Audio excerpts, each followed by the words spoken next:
Hi, this is Sean Grog, and I am here to display my final project for intermediate Python at the University of Chicago, the aptly named Exercise app. I know firsthand that it can be very intimidating getting into exercising, whether you're trying to start a new exercise or just starting exercising from the start. So the idea here is to sort of centralize the process of starting. It's meant to help a user find a plan, find the equipment they need, find facilities in their area they can work out at, find maybe books that can help inform their exercise or inspire them, and then maybe even events in their area if applicable to that exercise. There are 6 to choose from in this app. We have running, swimming, cycling, triathlon, yoga, and weightlifting.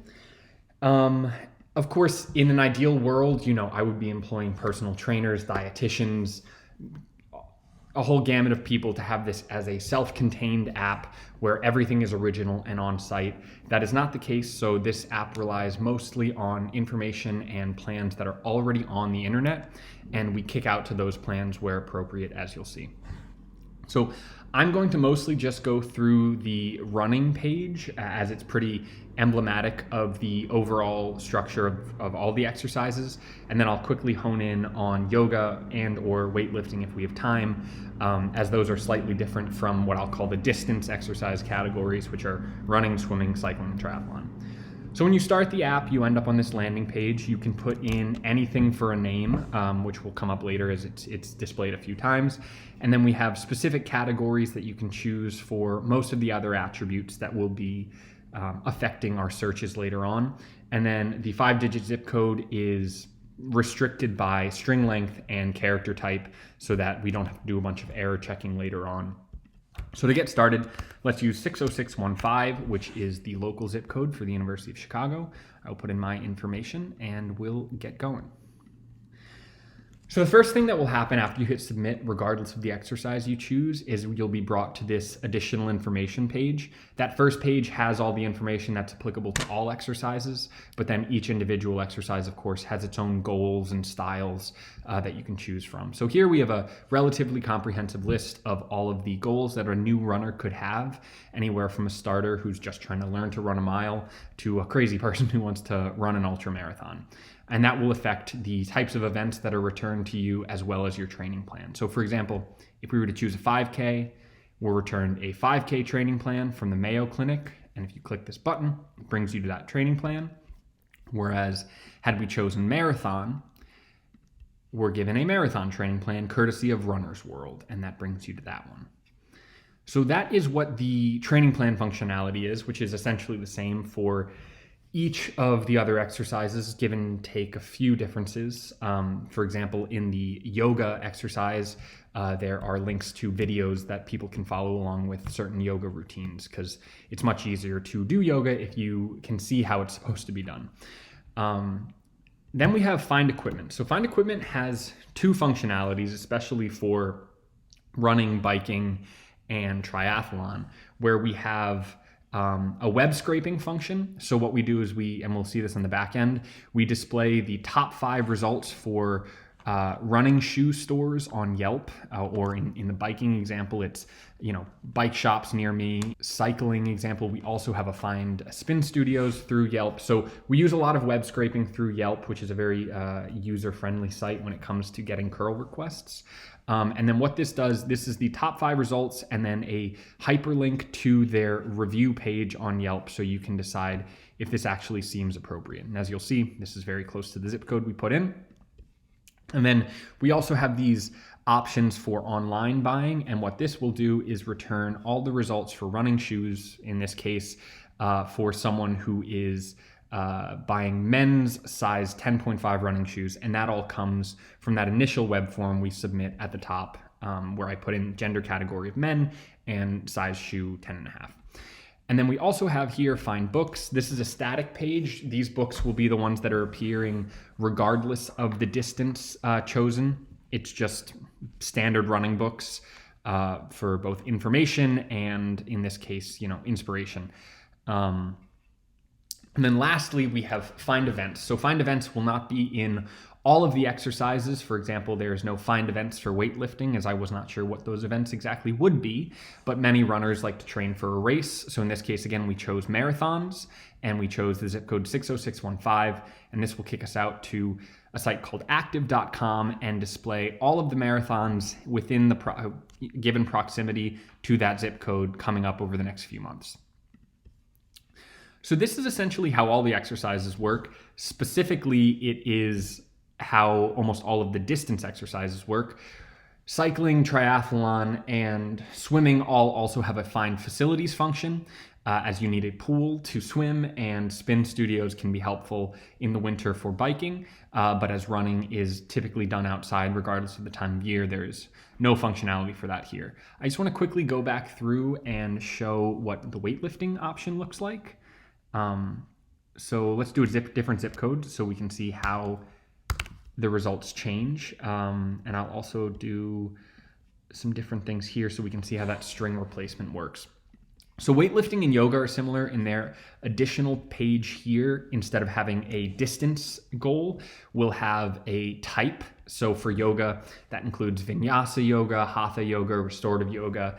And for lifting, we have body weight, which is best for at home. We have low weight, high rep, and high weight, low rep. And again, this will determine the type of training plan that is returned to our user. So let's just, for example, do low weight, high rep, and you'll also see budget. Again, with yoga, there is a budget option there. For weightlifting specifically, this will affect the type of equipment that is recommended to the user. So let's say we start with less than 200. Of course, we have the training plan thing, which is the same as the runner, kicks to an offsite plan. And books is still static. Find facilities is finding all gyms that are within the 19975 zip code we put in. So let's just make sure that's working. Yep, 19945, which is relatively close to the input one we gave. But anyway, back to equipment. So we put in the $200 option for equipment, which returns a dip bar that costs $64, a pull-up bar that costs $21, and resistance bands, which cost $83, staying under that budget. Had we, for example, chosen $1,000, we would have also been suggested to get adjustable free weights, a spin bike for cardio, and a bench to do certain exercises on for another $700 or so, as this user clearly has money to spend. Essentially, that's how the site works. There, again, are some varying functions based on what the user has chosen as their exercise, but this is how it works. This is the run through. So if we go over here under the hood, you'll see that there are two Python files that basically run this whole app. We have a classes.py file and an appmain.py file. Classes is where all the big legwork is being done, and the app main is where the site itself is being run. And so classes is aptly named. This has a class for each exercise that we have for our users, as well as an athlete class where we save those user inputs for further use. This is a very simple class, just initializes each of the attributes that was put in, a representative function, which is only really used early on for development to make sure everything was passing in correctly. And then you'll also note that self.exercise is actually an instance of those exercise classes themselves, which allows everything to be self-contained within that athlete. Each of the exercises is technically a subclass of this exercise class, which is more of just an abstract class than anything, though not explicitly declared as such. Ultimately, I'm not sure if this was a necessary way to structure it, but it was helpful as I built out each of these exercises to make sure that I was including and had a standard name format for each function. So let's just dig into running here. And again, like with the site, each subsequent exercise is very similarly structured with minor tweaks based on the needs of that exercise itself. But running should pretty much encapsulate what to expect from all of them. So with running here, we have four functions, which each correspond to the four options that the user had. But so here we have find plan, and this is what I would call one of the more static methods, where it's just returning based on the distance that the user chose, the source, of that plan and then a URL to that plan, which is then displayed in the app, which we'll get to soon. Then we have something that I would also say that find books is very much a static function, even perhaps more so than the find plan, because it's just this list of books returned every time. Then we have something like find events, which is what I would call a string replacement function. We have this relatively static URL for this site, active.com, but then we insert the distance chosen by the user as well as the zip code of the user in the keywords and location respectively for that URL. So then we get all the results for that distance within some proximity to that zip code. Lastly, we have the web scraping functions. In this case, for running, that's just find equipment. However, for cycling, triathlon, weightlifting, and yoga, that is also for find facilities. So what we do here is we send out a curl request to Yelp and get a JSON file back. From there, we index into the various lists and dictionaries within that JSON file to eventually get down here where we can get the store names and the URLs to those, the Yelp pages for those stores. And then we return a list of those stores and their URLs. One thing I'll note here is that I found as I was going through that every once in a while, for whatever reason, Yelp would fail to return the appropriate JSON file and the site would crash. So what we have here instead is just some error handling, a try except block to ensure that if the curl does not go through, the site itself doesn't crash. And then we handle that error in the app.main, which we will move to now. So this site was built on Fast API as we used in class. Very basic structure here. You know, we declare this global athlete with temporary values just so we can have access to it in all of the later methods that we go through, but we never actually access it with these values. The basic landing page kicks out to an HTML template, and much of this site is using HTML templates. So for example, if you land on this, it brings you to this page, which is that home page that we saw on the site, where we have the names, we have the zip code, which is restricted by character type here, and then all of the drop-down options that the users have to select from. That also will subsequently bring us to this submission confirmation page where we set the attributes for the athlete and then kick to an additional form, which is where we get that additional information, whether that's the distance, the type of the exercise, or the budget. So in the case of a runner, it kicks to this page where we get the options they can choose from for their goals.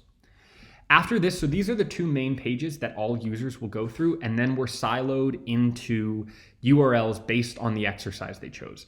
Again, I'm just going to go through runner, but they're all structured very similarly with near identical URLs save for the exercise itself. So swimmer instead of runner, cyclist instead of swimmer, etc., etc. Going through runner, you'll note that there is a .post and a .get for the URL/runner. The .post is only visited after we submit this runner form for the first time, after which we always go to the .get version of it. Both kick out to this runner control template, which is comprised essentially just of buttons for the functions themselves that we saw in the classes file, and we will see the URLs that correspond to those in just a moment. There's also a start over button at the bottom of all the forms, just in case someone wants to go back to the home page and, start over. So again, as you'll note, there is a URL for each of the functions that we saw in here. So there's a find plan, find equipment, find books, and find events.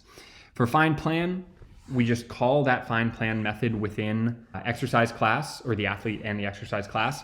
We get the results here, and then we display the results in this HTML block, which we return, and then that becomes the web page. You'll note that there's a response class attribute in the wrapper here, and that is how we can return this and turn it into an actual web page at the end of the function. Find events is the same exact thing as find plan, just returning those results and then displaying them. The only difference really worth noting is that with find equipment, as there is sometimes an error during web scraping, we have an option in case it does fail where we just hyperlink out to the Yelp search itself, as opposed to what happens when we succeed, which is showing those top 5 results and hyperlinking to the specific Yelp pages for each of those.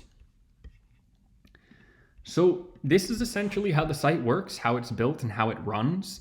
Again, there are a few quirks and differences within each exercise, but overall it's the same structure and functionality for each. I know firsthand how incredibly affirmational and empowering exercise can be, but I also know that taking the initial steps and getting started can be incredibly intimidating. My hope is that in building something like this, it maybe makes that first step a little less intimidating for someone. So thank you for your time, and I hope you enjoy using the site.